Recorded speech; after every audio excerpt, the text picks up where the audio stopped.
Dan langsung saja kita akan membahas perkembangan terkini mengenai tragedi yang menimpa Dr. Ica. Sudah terhubung melalui sambungan virtual Victor Manbait, selaku kuasa hukum dari pihak keluarga almarhumah Dr. Ica. Halo, selamat sore Pak Victor. Selamat sore, Mbak Sosa. Baik, Pak Victor, kami ingin mengupdate terlebih dahulu, tetapi tidak lupa kami ingin mengucapkan turut berbelasungkawa, berduka cita atas apa yang menimpa Dr. Ica dan juga keluarga. Pak Victor, dalam kesempatan ini boleh disampaikan apa perkembangan terbaru dari pihak kepolisian ya? Karena kami mendapatkan informasi untuk kasusnya sendiri terbagi dalam penanganan dua Polres. Kasus intimidasi di Polres yang berada di TTU dan kemudian untuk kasus kematiannya sendiri ditangani oleh Polres di Kabupaten Kupang. Apakah benar dan seperti apa perkembangannya? Baik, bahwa sampai dengan saat ini memang dari berita media yang kita baca dan kita lihat terkait dengan dugaan perundungan atas Dr. Ica saat menjalankan tugas di IGD Rumah Sakit Leona pada tanggal 13 Juni lalu, itu pihak Polres Timur Tengah Utara telah memanggil dan memeriksa sejumlah saksi, baik itu dari Rumah Sakit Leona maupun telah memanggil dan mengambil keterangan terhadap 3 orang anggota DPRD yang diduga melakukan perundungan terhadap Dr. Ica. Nah, memang sementara berkaitan dengan akibat perundungan yang menimbulkan tekanan mental dan depresi bagi Dr. Ica yang kemudian mengakhiri hidup dengan cara yang tidak wajar itu, penanganannya dilakukan oleh Polsek Kupang Tengah, Polres Kabupaten Timur Tengah Utara. Sampai dengan tadi kami juga masih didatangi oleh tim investigasi dari Kementerian Kesehatan dalam investigasi mereka terkait dengan perundungan sampai dengan kematiannya Dr. Ica. Baik. Nah, kemudian Pak, sejauh ini seperti apa fakta-fakta yang berhasil ditemukan yang diterima oleh pihak keluarga? Apakah ada keterbaruan untuk mengenai fakta ataupun barang bukti yang berhasil dikumpulkan oleh pihak kepolisian untuk masing-masing kasusnya? Terkait dengan kan kalau kita melihat dari peristiwa yang kemudian berdampak terhadap Dr. Ica sendiri, ini kan berawal dari adanya pasien dari Rumah Sakit Umum Daerah yang kemudian dipindahkan atau dialihkan penanganan medisnya ke Rumah Sakit Leona.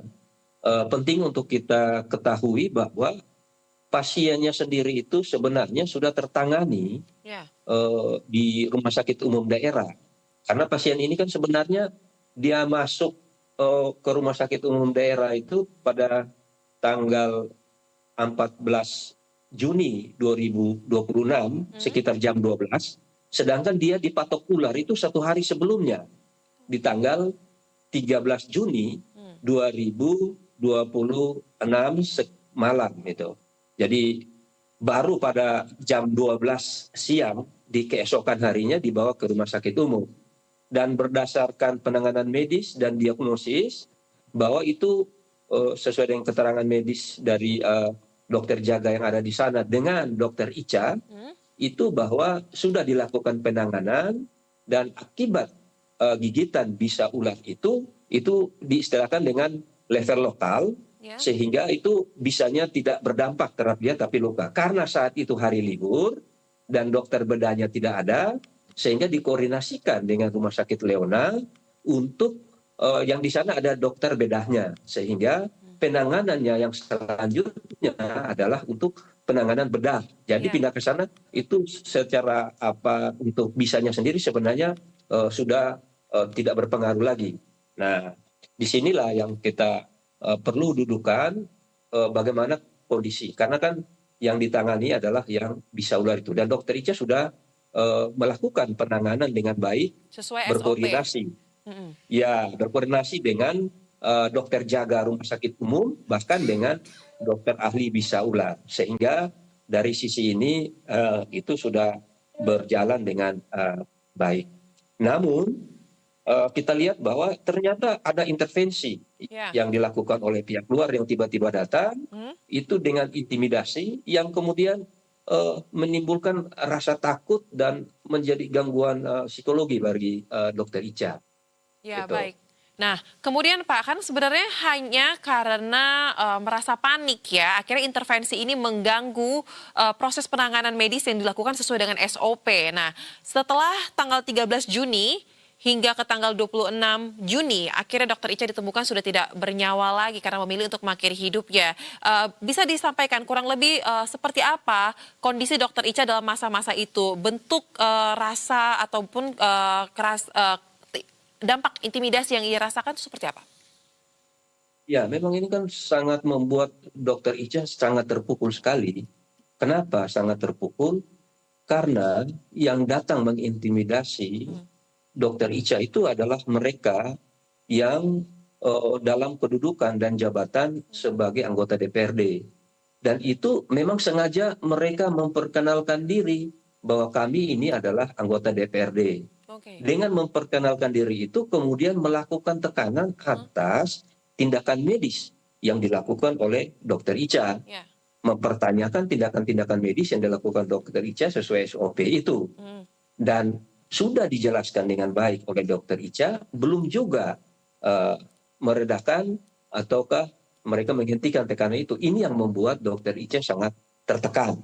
Ya. Nah, sehingga ketika itu hari Sabtu itu meskipun dalam keadaan tertekan, Dokter Ica kan masih sempat melayani atau pasien 3 orang yang ada di sana lagi. Kemudian di hari Minggu ketika Dokter Ica datang lagi untuk piket di sana, dia melihat ada 2 anggota DPRD yang pada hari sebelumnya Oke. melakukan intimidasi terhadap dia, masih ada di sekitar IGD itu dengan sejumlah orang. Oke. Hal ini membuat Dokter Ica semakin tertekan. Ya. Sehingga kemudian dia pulang kembali ke rumah dan Hmm. karena tekanannya begitu hebat, dia kemudian mengkonsumsi obat yang melebihi dosis dan itu mengakibatkan dia, ini karena tekanan fisik yang luar biasa itu dia mau mengatasi dengan itu tapi mengkonsumsi obat yang lebih, kemudian itu membuat dia menjadi lemas, sakit dan kemudian Baik. akibat itu dia menjalani perawatan di Rumah Sakit Umum Ya. Daerah hampir selama 6 hari. Baik, baik. Ya, sangat disayangkan ya peristiwa intimidasi akibat arogansi anggota DPR ini terjadi dan hingga harus menelan nyawa tenaga medis. Baik, kami mendapatkan informasi tanggal 3 Juli pihak keluarga akan menyampaikan laporan kepada pihak Polda NTT spesifik ya Pak, mengenai apa? Karena kan sepanjang saat ini sudah berjalan di tingkat Polsek dan juga di Polres. Nanti kelaporan ke Polda NTT akan menyangkut terkait dengan apa dan boleh Pak sekalian harapan pihak keluarga atas pengusutan kasus ini seperti apa? Baik. Tentunya kan di KUHP baru kita ini kan sudah diatur terkait dengan perundungan ataukah kekerasan psikis. Hmm.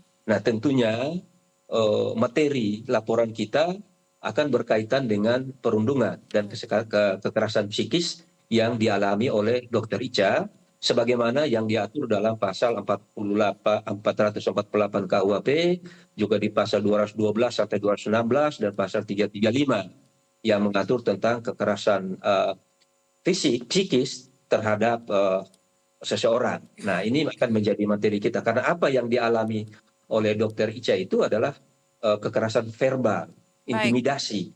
Gitu.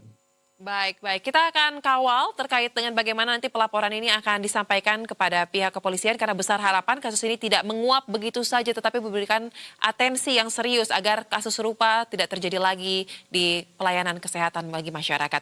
Terima kasih Pak Victor. Salam sehat Bapak. Selamat kembali beraktivitas. Baik, terima kasih.